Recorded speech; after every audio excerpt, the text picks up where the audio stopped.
we had almost twice as many touches in the opposition box as they did. And so we just had an absolutely dominant second half. And it's just like one of those days where you're just a little unlucky and it doesn't come together.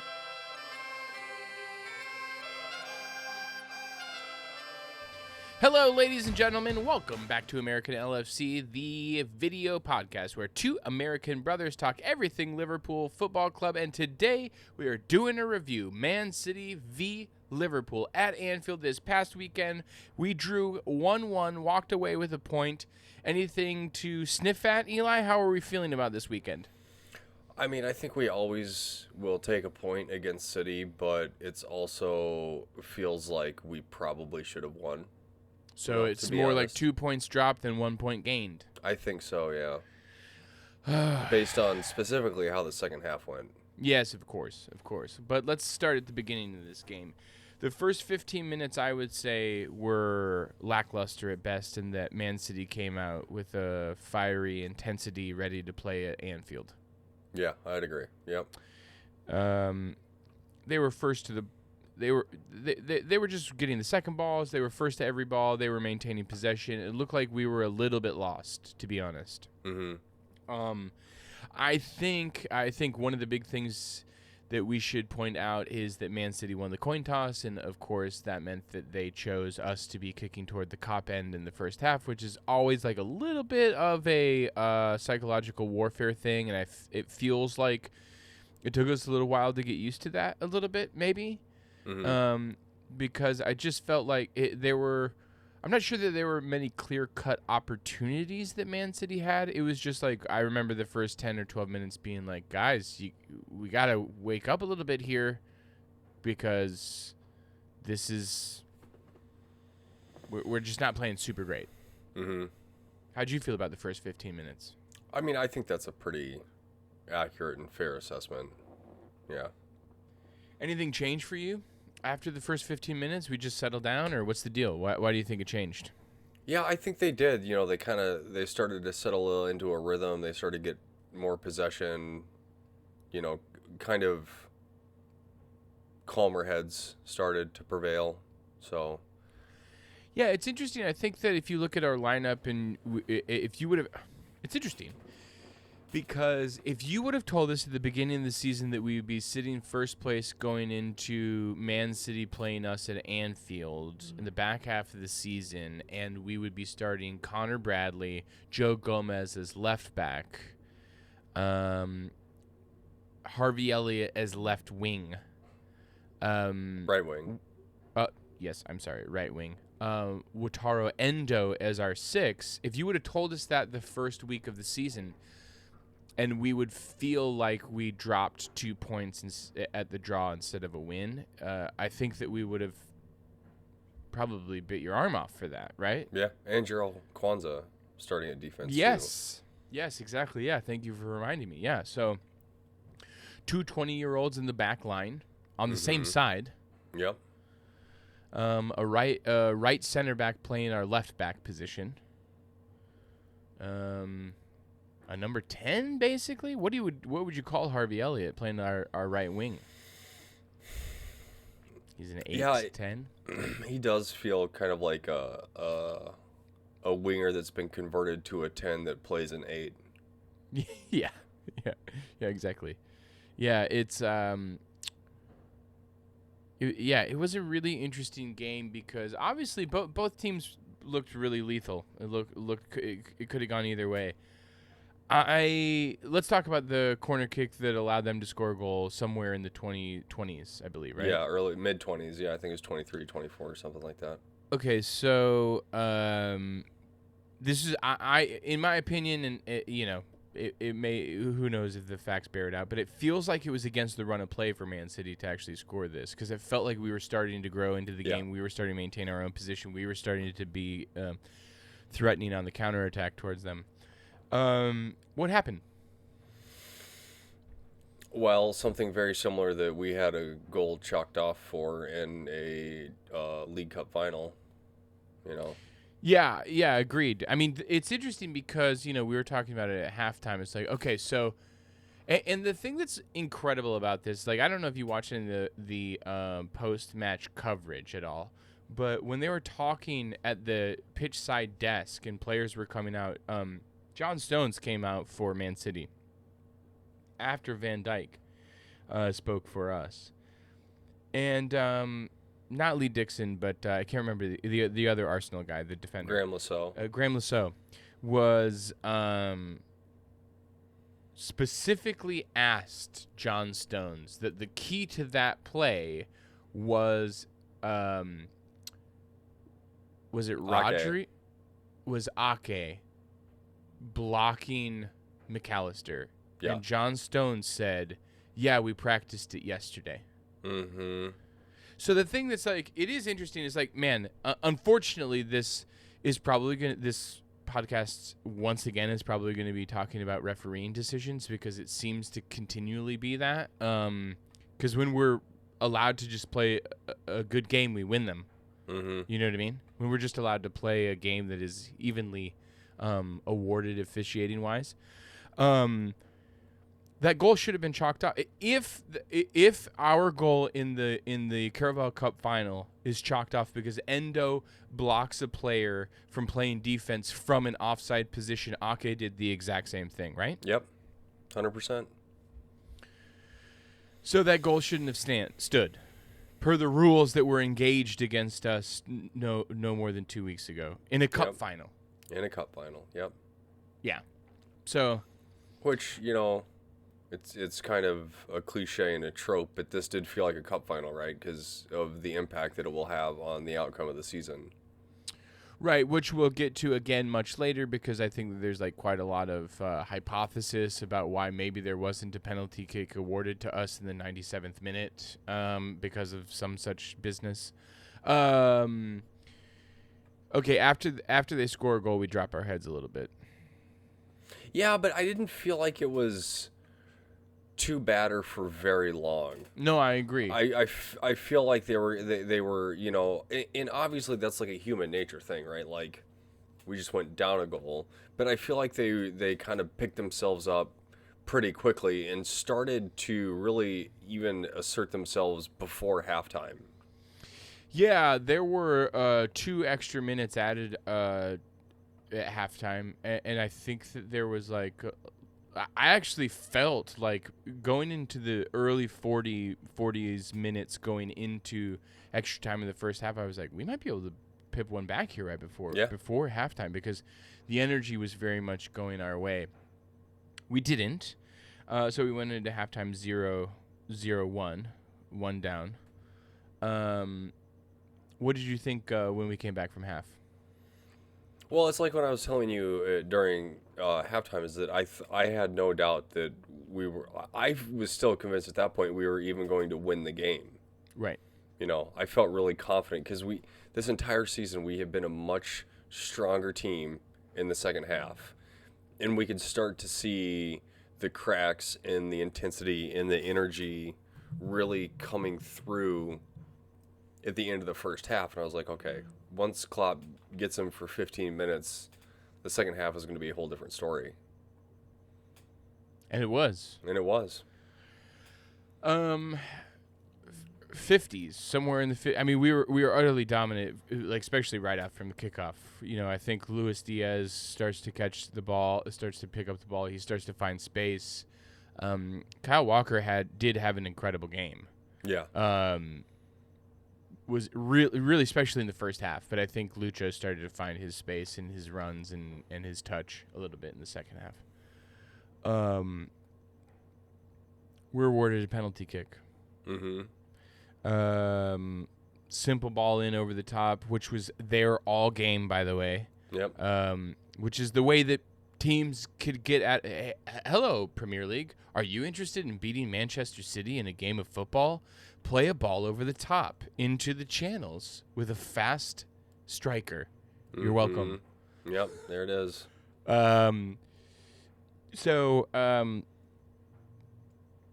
Nunez obviously gets there before Ederson.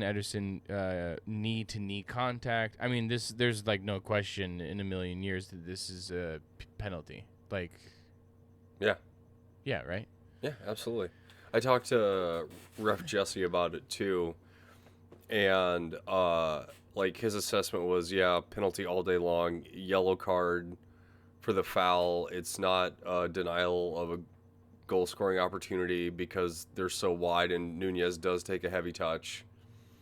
So yellow card is the right call. If it's more central, then it's a different discussion because it probably is, dog so. But even then, I think it's still a yellow card.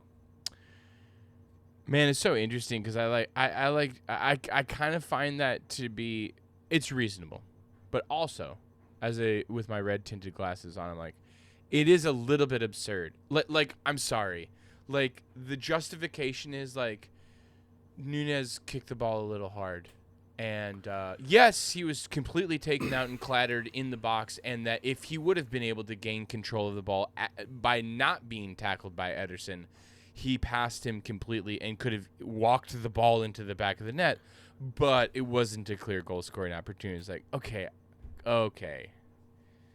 But, Well, I mean, karma. Ederson goes off anyway, but yeah. Okay, then McAllister steps up, scores us a goal, 1-1. yeah, beautiful penalty. Incredible. I mean, it's so great to see him on the score sheet.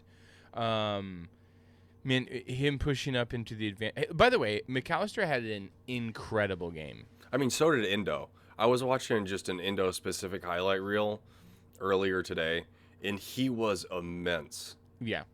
Yeah, he's finding his legs. He's finding the patterns of play that we do. He's, like, understanding when to push forward and trying to intercept, when to pressure, when to make defensive fouls.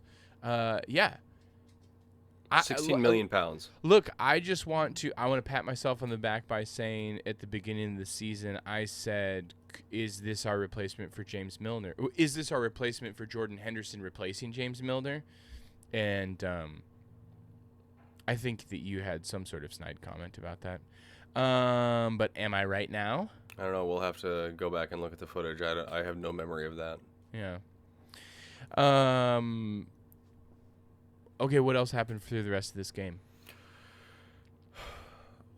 I mean, Diaz had a hat trick of chances in like a 5-minute span that What was he you doing? feel like almost any other day we're up by a substantial margin pretty quickly.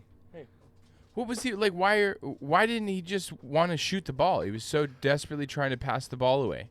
Well, I honestly think he kind of maybe got in his own head because he had a couple early opportunities that he just didn't take very well. And after that, I think maybe his confidence was a little bit rattled and he was trying to play the extra pass so somebody else could have an opportunity. It's such a shame because, like, legitimately, like, look, the first one that's a breakaway, he doesn't get a great strike on it and it goes wide.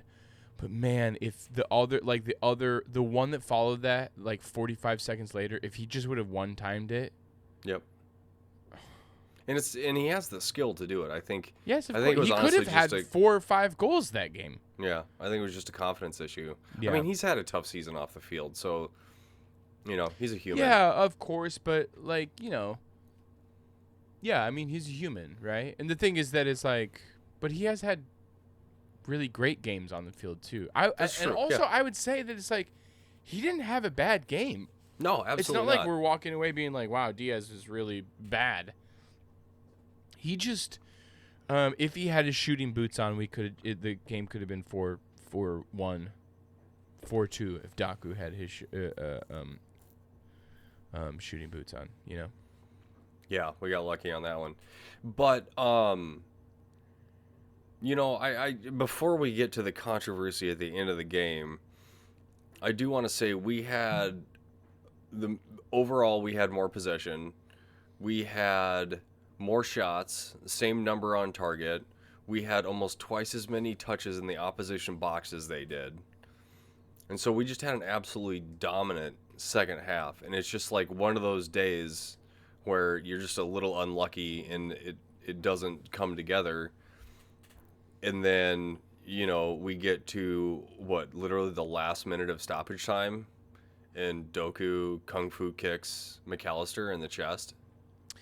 Yeah, I mean, it is interesting. Like, I hear what you're saying. It's like, oh, it was like kind of just like an off day, a bad day at the office, which is a bummer because it's like, okay, well, we sort of had a bad day at the office when we played United at Anfield. We sort of had a bad day at the office when we played Arsenal at Anfield. It's like, man, that's like 9 points that we've got 3 draws out of. Yeah. But like United, we had like 28 shots. Yeah. You know what I mean? It's like incredible. And Yeah. also Odegaard handballed in the box in like the 84th minute. But okay, so when I was watching the game, if I'm being completely honest, when I was watching the game and I saw the foul on McAllister in the box, I didn't immediately like jump up and go penalty. That's a dead ringer penalty. That's 100% a penalty all the time, every day of the week. I was just like, but looking at it, it's sort of like, I guess the thing is like, it just stinks because it's just not the reality of things. The reality of things is that if it's a foul elsewhere on the field, it doesn't matter. Well, it's supposed to be, but that's just not the way that it works. That's not the real world. I asked Ref Jesse about this one too, and he's like, it's a straight red for serious foul play, endangering a player's safety, and it's a penalty all day long. Let's get him in the Prem. You know what I'm saying? But, Michael Oliver refs games in the United Arab Emirates, so who knows? Right. Yeah, maybe. I don't know. But also, like, it's just frustrating. It's a tough pill to swallow, Yeah, it's just a tough pill to swallow. That happens anywhere else on the pitch, any other minute of the game, and that's a clear-cut foul. Right. And it should be a red card. You can't put your studs in someone's chest. Right. Well, it wasn't awarded. And the game ended with a draw, 1-1. And we feel as if it's 2 drop points, not a point gained. Yeah. What do we expect for the rest of the season? 10 matches left, I believe, if that's not mistaken. Yeah, that sounds right. Mistaken. I don't know that I believe this, but the people of the world say technically we have the easiest run-in for the rest of the season compared to our rivals. Whatever that means. What do you think? What's your prediction? I think we're still going to win it. Even if it comes down to 1 point on the final day, I think they'll do it. Okay, so Arsenal will have to drop points for us to win. Yeah, but that's going to happen. It's Arsenal. I agree with you. I do think they will. I think that there will be something that will happen. I mean, the truth is that that Arsenal has to go to the Etihad to play them. Right. Right. So I think Arsenal did win there last year, though, if I'm not mistaken. I could be wrong, but it will be an interesting game because that actually feels like the title decider to me. Mm-hmm. I think as long as we keep playing the way we have, our destiny will be in our hands as much as it can be. Right. And I guess the truth is, like, if we just get a 1-6-0 versus Burnley, we're back in there too. Which is much easier said than done. It's incredible that Arsenal has put like 5 and 6 past teams in the last couple of weeks. Like, I know. It's wild. I saw a Brian Clough quote that said, "We were the better team on paper. Unfortunately, the game is played on grass." Right. Right. So I thought that, interesting quote about, things being easier said than done. Yeah, of course. Yeah. Well, it's going to be an interesting rest of the season. That's for sure. Yeah. And hopefully we have lots to celebrate. I am feeling good. I will say that even though it feels like 2 points dropped, the overall performance was incredible. Oh yeah, Like, it was absolutely it was incredible. a great game to watch, and Yeah. Liverpool just absolutely battered them in the second half. Yeah. Yeah. It would have been nice to walk away with the victory, but so it goes. Okay, anything else that you want to touch on today? I think the only thing is the Europa League result and how awesome that was, and the fact that we can now play the kids at Anfield in the return leg. 5-1, correct? Yeah, 5-1, yeah. Yeah. Darwin Nunez, masterclass. Yeah, no kidding. Only worldies. Yep. Yeah, incredible. I mean, it will be interesting to see what Klopp decides to do. I'm sure that he will play a lot of the kids, but the other thing, too, is, like, he's being very, very smart, very, very particular about rotation and understanding when somebody needs 30 minutes, when somebody needs 60 minutes, just to keep, like, when is Trent expected back? I have no idea. April, I think. They haven't even said. Okay, cool. I doubt we'll get to see him when we go. Bummer. Yeah. Oh. And it sounds like Allison might actually be out the season too, because apparently The rest of the season? Well, Klopp said he thinks Allison will play again this season, but the injury was much worse than initially thought. But Cool. Kelleher's really stepped up for as much as I personally have given Kelleher stick. He has been incredible. He had an amazing game as well. I mean, man, that Phil Foden stop. Yeah. Yeah.